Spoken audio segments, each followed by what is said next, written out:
dernière vidéo avant de passer à la programmation de notre site. Concernant ce module et le précédent, il faut savoir que ce que j'ai montré, ce n'est pas exhaustif. Il y a énormément plus de choses disponibles par le HTML et par le CSS, mais vous avez vu une introduction. Une introduction qui est suffisante pour commencer à coder un premier site qu'on va réaliser dans le prochain module. Avant de passer à la suite, je vais vous montrer 2-3 autres propriétés CSS. Je vais vous montrer comment, par exemple, faire en sorte que quand on survole un élément à l'écran, on puisse avoir une action spécifique. Donc ça, on peut le réaliser en CSS ou en JavaScript d'ailleurs. Mais ici, je vais vous le montrer en CSS. Donc ce que je voudrais faire, c'est que les items, donc je reviens ici sur élément 1 et élément 3, quand je les survole, on ait par exemple une autre couleur, une couleur jaune sur le background.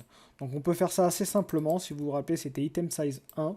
Je peux dire item size 1 et utiliser une pseudo-classe, ça s'appelle comme ça, en mettant 2 points.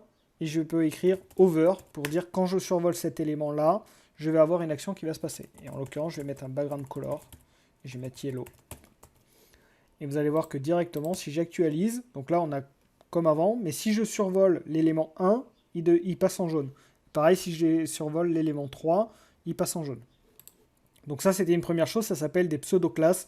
Il y en a quelques-unes d'autres qui existent. Je vous montrerai où les trouver. Si maintenant je veux que sur l'élément 1 et l'élément 3, j'ai la première lettre qui soit en blanc et en plus grand, je peux également le faire en CSS de manière assez simple en utilisant des pseudo-éléments. Donc là, de la même manière, je vais utiliser item size 1 pour spécifier les éléments que je souhaite et je vais utiliser le pseudo-élément en mettant 2 fois 2 points qui va s'appeler first letter.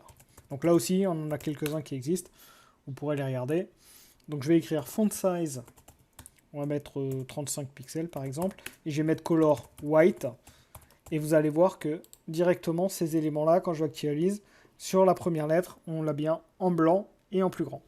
Donc ça, c'est un pseudo-élément que nous avons utilisé. N'hésitez pas à les rechercher sur Internet et notamment sur le site que je vous ai montré.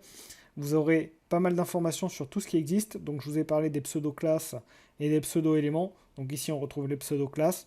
Moi, j'ai utilisé seulement la pseudo-classe over. Il y en a bien sûr d'autres, n'hésitez pas à regarder. Pareil pour les pseudo-éléments qui apparaissent en dessous.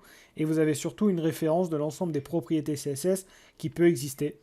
Donc on en a utilisé plusieurs, mais comme vous pouvez voir, il y en a énormément. Je ne peux pas toutes les passer en revue. C'est à vous d'expérimenter et de voir ce que vous avez besoin et ensuite trouver sur Internet les informations pour pouvoir les utiliser.